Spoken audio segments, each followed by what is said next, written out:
Guys, one of these episodes is the best episode of Final Space yet. You probably already know which one I'm talking about, but goddamn is this season killing it.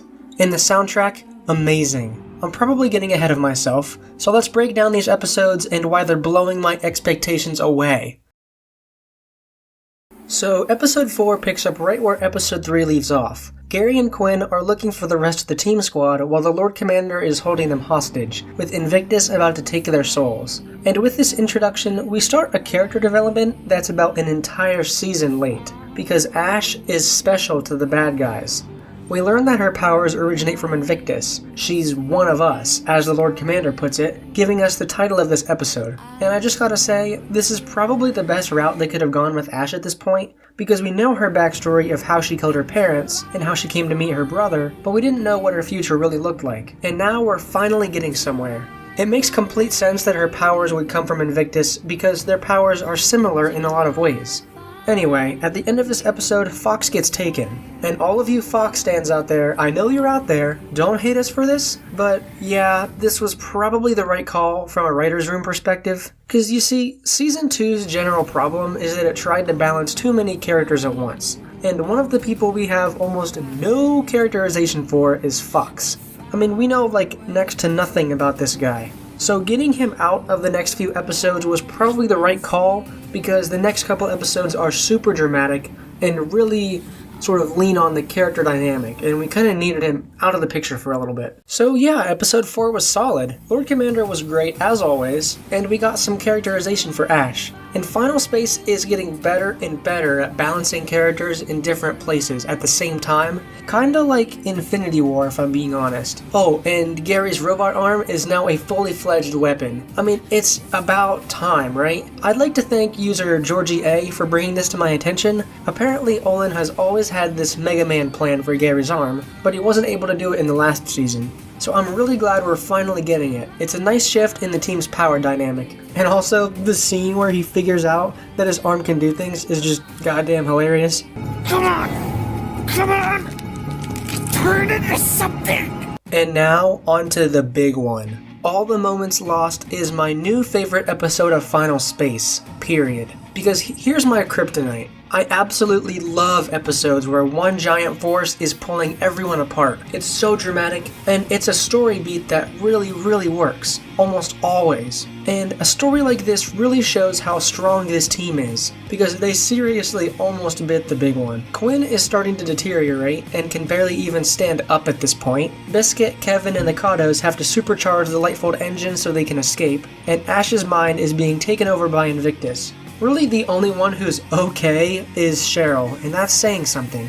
It's just an episode that really reminds you of how brutal actual Final Space itself is. It's so unforgiving, and it really lives up to the hype that we've been getting for the last 2 seasons. And of course, we finally see Quinn's backstory, and it's heartbreaking. Yeah, it's really sad. Her mother makes her stay in a morgue, and she basically scars her for life. I mean, geez, that's dark, man. It's a wonder Quinn trusts anyone at this point. It's really great that we see Quinn go to her sister when she's close to death. I mean, it's the human element of this show that really appeals to me in the end, you know?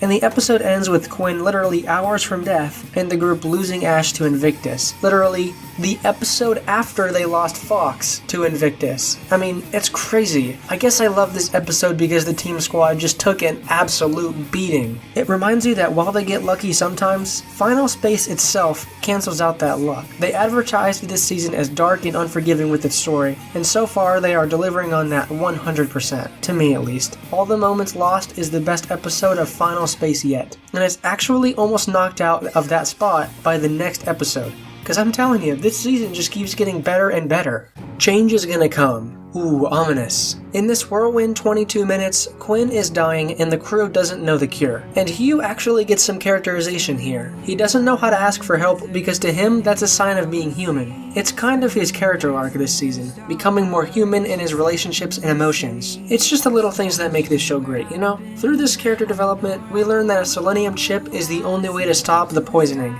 And I gotta say, an amazing retcon here with Nightfall's chip coming back to be put on the OG Quinn. I mean, that is some Adventure Time levels of retconning right there. I live for this animated amazingness. This episode is a bit more straightforward in its narrative, which is kind of necessary after episode 5's cold hard sucker punch to the gut. Invictus has predicted that Gary will kill Fox, and I'm assuming that this will push Ash to join his team of bad guys. I really don't know what to make of this. I mean, there's an episode coming up where the description reads, "The team squad's morale reaches its lowest point after they lose one of their own." I mean, that's totally gonna be Fox, right? I mean, we can all say it's gonna be Fox. Ash is about to go ballistic, man. I'm really curious to see where this goes.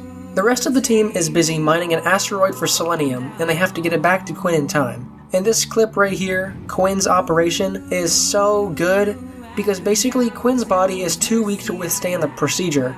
So Gary connects his pain receptors to Quinn to take away her pain. First of all, it just goes to show how far Gary is willing to go for her. No wonder the only constant across all timelines is Gary and Quinn, because they're just meant to be together. And this scene proves that. And the soundtrack too in this scene, it's so good. Like, is this Surgeon Simulator in here? This scene itself is just one of the best moments of Season 3, and I have no more words because I'm just busy watching it over and over and over again. So yeah, Season 3 is really shaping up to be the best season yet. It's hard to top Season 1's story though, it's so perfectly made, but this season is really showing that the writer's room is cooking with gas, because the story here is nearly airtight. It looks like the next few episodes will be coming back to Bolo and Fox. I mean, finally, we haven't seen Bolo for a while now, so it'll be nice to get back to that storyline. Anyway, that's all for this video. Comment below what outfit candles my blue avatar should wear next. And be sure to follow me on Instagram for that video's outfit and for more questionable furry fashion. Also, subscribe for more TV review/video essay hybrids like this one. Thanks for watching, and I'll see you next Friday with my Final Space Season 2 review. Okay, update time. I know that I changed the look of my avatars again. I'm really hoping to stick with these ones for a good while. I'm trying to make them look more dynamic, with more arm positions and such. It's a work in progress. Next week is going to be my Season 2 review for Final Space. I know a lot of you have been asking for that, and really, we've just been having fun talking with you guys in the comments. It's like my favorite thing to do because I feel like we're forming a real community. So subscribe if you want to be a part of this thing we've got going on here. Okay, I'll see you next week.